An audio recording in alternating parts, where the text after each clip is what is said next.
नमस्कार दोस्तों। आज का हमारा टॉपिक है पीएनबी प्राइड स्कीम। तो दोस्तों ये पंजाब नेशनल बैंक की स्कीम है कार लोन के लिए, स्पेशली गवर्नमेंट एम्प्लॉयज़ के लिए, चाहे वो सेंट्रल गवर्नमेंट के एम्प्लॉयज़ हो, स्टेट गवर्नमेंट के एम्प्लॉयज़ हो या किसी मिलिट्री या पैरामिलिट्री फोर्स के एम्प्लॉय हो। तो इसके अलावा हम ऑटो लोन्स पे बहुत सारे वीडियोस बना चुके हैं, चाहे वो कमर्शियल व्हीकल लोन हो, कार लोन हो पर्सनल यूज़ के लिए, बाइक लोन, स्कूटी लोन। तो इनमें से अगर आप कोई भी व्हीकल लेना चाहते हैं, चाहे वो टू व्हीलर हो या फोर व्हीलर हो, तो आप एक बार इन वीडियोस को देख लें ताकि आप इनमें से कोई बेटर स्कीम चुन पाएँ। क्योंकि सभी बैंकों के अलग अलग क्राइटेरियाज हैं, इंटरेस्ट रेट वेरी करते हैं, चार्जेस वेरी करते हैं। इसलिए बेटर है कि आप इन स्कीम्स को एक बार देख लें ताकि आप एक बेटर स्कीम चूज़ कर पाएँ। और आज के वीडियो में मैं आपको बताऊंगा कि अगर आप कोई गवर्नमेंट एम्प्लॉय हैं तो आप किस तरह से इस स्कीम में लोन ले सकते हैं, क्या क्या डॉक्यूमेंटेशन होगी, क्या इंटरेस्ट चार्ज किया जाएगा, क्या मार्जिन रिक्वायरमेंट्स हैं, क्या सिक्योरिटी ली जाएगी और क्या चार्जेस लिए जाएंगे आपसे।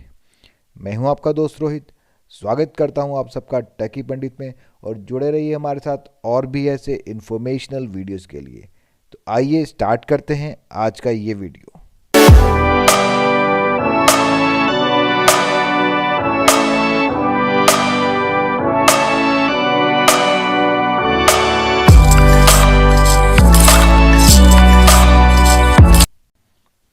तो दोस्तों पीएनबी प्राइड लोन स्कीम का पर्पस है गवर्नमेंट एम्प्लॉइज़ को अट्रैक्टिव टर्म्स पे कार लोन प्रोवाइड करना। अब वो अट्रैक्टिव टर्म्स क्या हैं?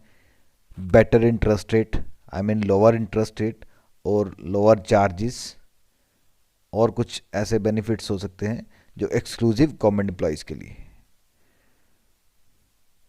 इस स्कीम को अवेल करने के लिए तीन तरीके हैं। एक तो अगर आप न्यू कार परचेज कर रहे हैं, और न्यू कार आपकी कोई भी कार हो सकती है, कोई भी एसयूवी हो सकती है, कोई भी एमयूवी हो सकती है, हैचबैक हो सकती है, सेडान हो सकती है। तो किसी भी तरीके की न्यू कार खरीदने के लिए आप लोन ले सकते हैं इस स्कीम में। ओल्ड कार भी ले सकते हैं, बट एज जो है कार की 3 ईयर से ज़्यादा नहीं होनी चाहिए। फॉर एग्जांपल अभी 2020 चल रहा है, तो अगर आप आज कार लोन ले रहे हैं तो कार जो है 2017 से पुराना मॉडल नहीं होने चाहिए। तो एग्जैक्ट एज जो है उसकी 36 मंथ से ज़्यादा पुरानी कार नहीं होनी चाहिए। और रीएम्बर्समेंट भी करता है बैंक। अगर आपने ऑलरेडी कार खरीद ली है, न्यू कार आपने परचेज कर ली है, तो उसकी कॉस्ट की रीम्बर्समेंट अगर आपको चाहिए, उसके लिए भी आपको लोन मिल जाएगा। बट जो आपने कार खरीदी है वो 3 मंथ से ज़्यादा पुरानी नहीं होनी चाहिए। आई मीन कार खरीदने के 3 महीने के अंदर अंदर आप फाइनेंस ले सकते हैं। तो एलिजिबिलिटी क्राइटेरिया क्या है? जैसे कि मैंने आपको इंट्रोडक्शन में ही बता दिया था कि कोई भी परमानेंट एम्प्लॉय, सेंट्रल गवर्नमेंट का, स्टेट गवर्नमेंट का, डिफेंस पर्सन या कोई भी पैरामिलिट्री फोर्सेस के जवान भी इस स्कीम में लोन ले सकते हैं। तो एक तरह से जो सारे गवर्नमेंट ऑर्गेनाइजेशन है वो इसमें कवर्ड हैं। तो गवर्नमेंट एम्प्लॉय इस स्कीम में लोन ले सकते हैं। तो इनकम क्राइटेरिया क्या रखा गया है? मिनिमम नेट मंथली सैलरी हो, पेंशन हो या इनकम हो 25,000 रुपीज़ होनी चाहिए। तो इनकम क्राइटेरिया तो वैसे ये फॉलो हो जाएगा, क्योंकि कोई भी गवर्नमेंट एम्प्लॉय शायद होगा जिसकी सैलरी 25,000 से कम होगी। हाँ, अगर किसी की सैलरी कम है, तो इन केस उसकी सैलरी कम है तो वो एलिजिबिलिटी उसकी नहीं बन रही है, तो वो अपने स्पाउस को, यानी कि अपनी वाइफ को या हस्बैंड को, अपने अर्निंग चिल्ड्रन को या पेरेंट्स को, किसी को बोरोवर बना सकता है, अपने साथ जोड़ सकता है इस लोन में। लेकिन उनमें से एक ही इंसान की इनकम जो होगी ऐड होगी। किसी एक को वो जोड़ सकता है एज ए को बोरोवर, एक से ज़्यादा नहीं।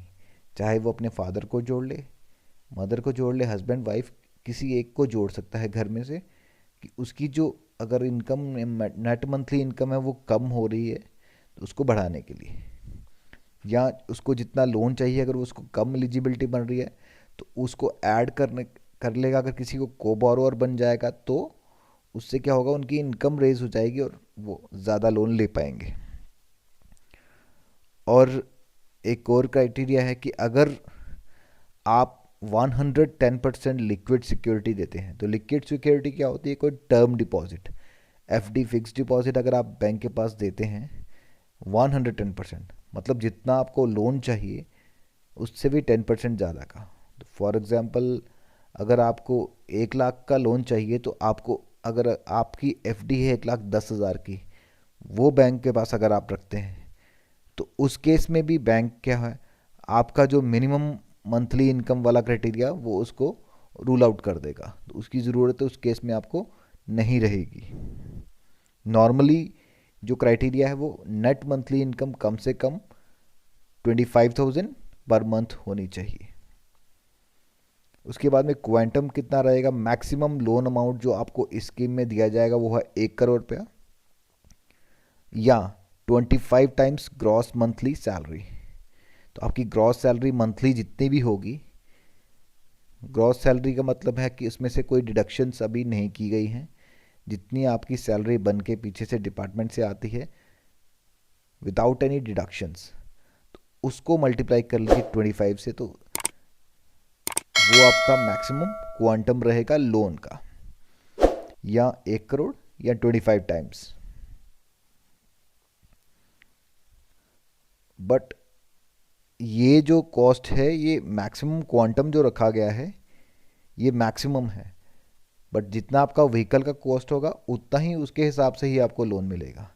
ऐसा नहीं है कि अगर आपकी एलिजिबिलिटी 1 करोड़ की बन रही है तो आपका व्हीकल की कॉस्ट 10 लाख है तो आपको 1 करोड़ मिल जाएगा, आपको 10 लाख ही मिलेगा, जितने का आपका व्हीकल है उतना ही आपको बैंक देगा। तो ये क्वांटम जो है मैक्सिमम बताया गया है, इसका मतलब ये नहीं है कि आपको हर केस में मैक्सिमम ही दिया जाएगा। तो आपकी व्हीकल की कॉस्ट पे भी डिपेंड करेगा कि आपको कितना फाइनेंस मिलेगा। तो डॉक्यूमेंटेशन क्या क्या है, सबसे पहले केवाईसी, बोरोअर का जो लोन लेना चाहता है उसका केवाईसी। तो केवाईसी में सबसे पहले एड्रेस प्रूफ, एड्रेस प्रूफ में आप दे सकते हैं passport, bank passbook, gas connection bill, post paid connection bill, landline bill, या कोई भी वैलिड एड्रेस प्रूफ। उसके बाद में आईडी प्रूफ, आईडी प्रूफ में आप दे सकते हैं पैन कार्ड, ड्राइविंग लाइसेंस और या वोटर आईडी। और बट पैन कार्ड भी मैंडेटरी है इस लोन स्कीम में, क्योंकि अगर आप कोई भी लोन लेते हैं तो बैंक उससे पहले आपका सिबिल स्कोर लेता है, तो सिबिल स्कोर लेने के लिए पैन कार्ड जो मैंडेटरी है, क्योंकि पैन कार्ड पे ही सिबिल स्कोर बेस्ड होता है, उसी पे वो काम करता है। तो उसके अलावा ड्राइविंग लाइसेंस भी आपको देना पड़ेगा, क्योंकि कार लोन्स में, व्हीकल लोन्स में आपको ड्राइविंग लाइसेंस देना पड़ता है।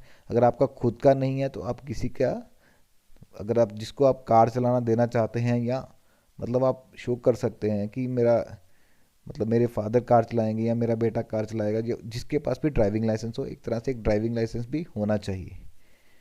तो ये बैंक डिमांड कर सकता है आपसे, हो सकता है कोई ना भी ले। और उसके बाद में इनकम प्रूफ, तो इनकम प्रूफ भी वेरी करता है प्रोफेशन टू प्रोफेशन।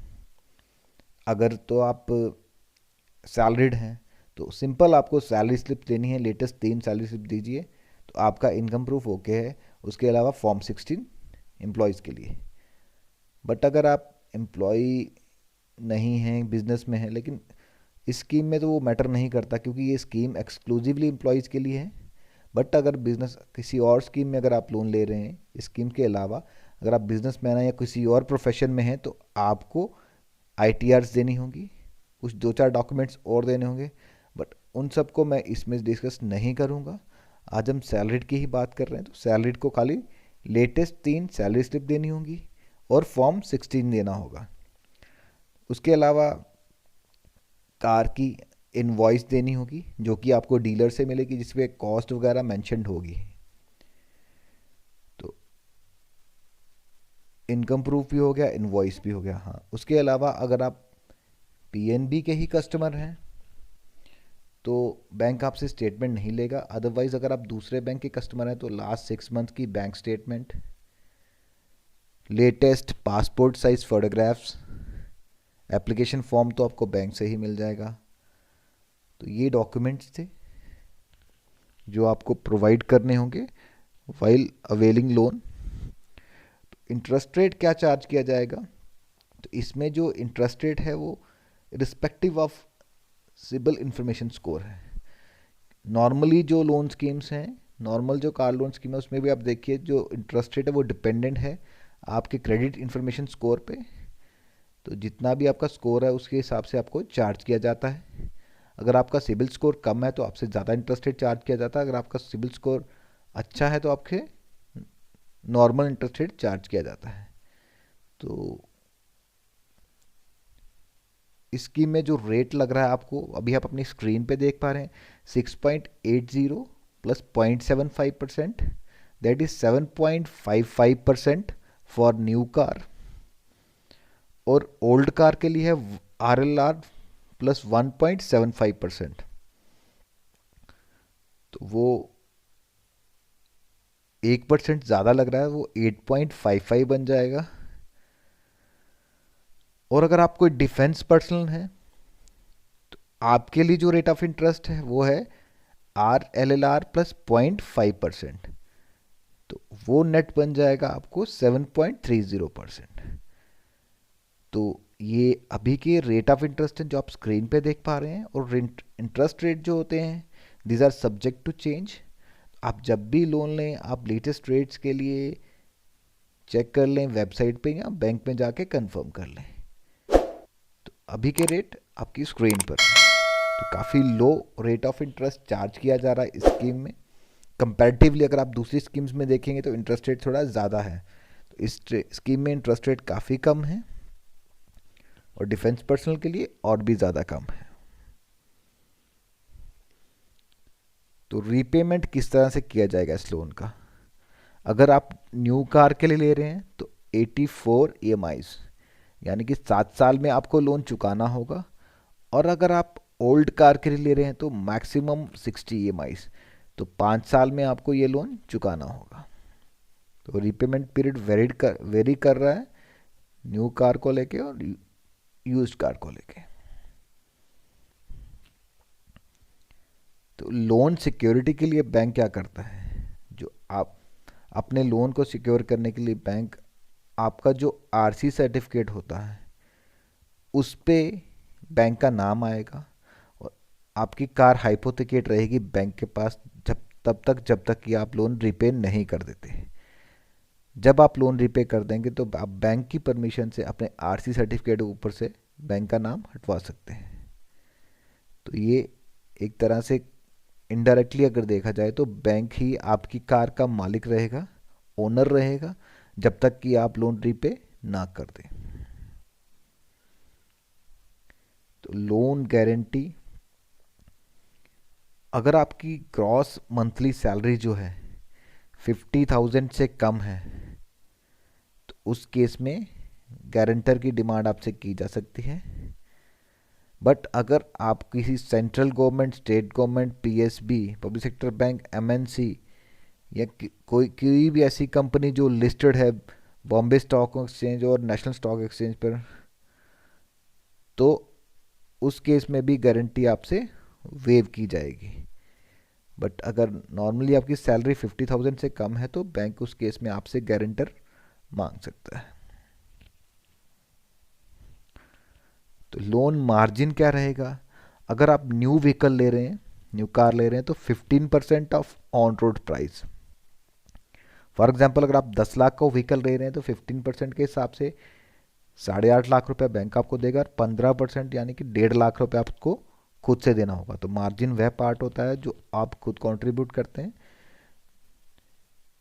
और अगर आप PNB का जिनके साथ टाई अप है, जिन डीलर्स के साथ, मैन्युफैक्चरर के साथ, अगर आप उनसे उस मैन्युफैक्चरर की कार खरीदते हैं तो आपको 10% तक मार्जिन देना होगा, यानी कि 5% मार्जिन आपका कम हो जाएगा। और इन डीलर्स की लिस्ट अगर आपके पास नहीं है तो मैं आपको प्रोवाइड कर दूंगा लिंक डिस्क्रिप्शन बॉक्स में, आप लिंक से विजिट कर सके चेक कर सकते हैं। उसके अलावा अगर आप ओल्ड व्हीकल खरीदे हैं तो मार्जिन 25% रहेगा।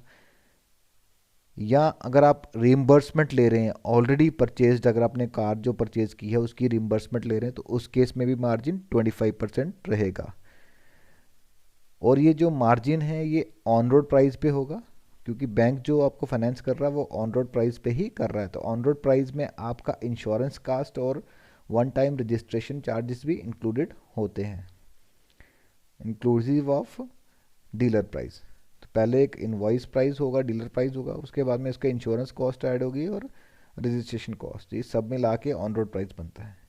तो न्यू कार के लिए 15%, ओल्ड कार के लिए 10%, सॉरी ओल्ड कार के लिए 25% और रिम्बर्समेंट के लिए भी 25%।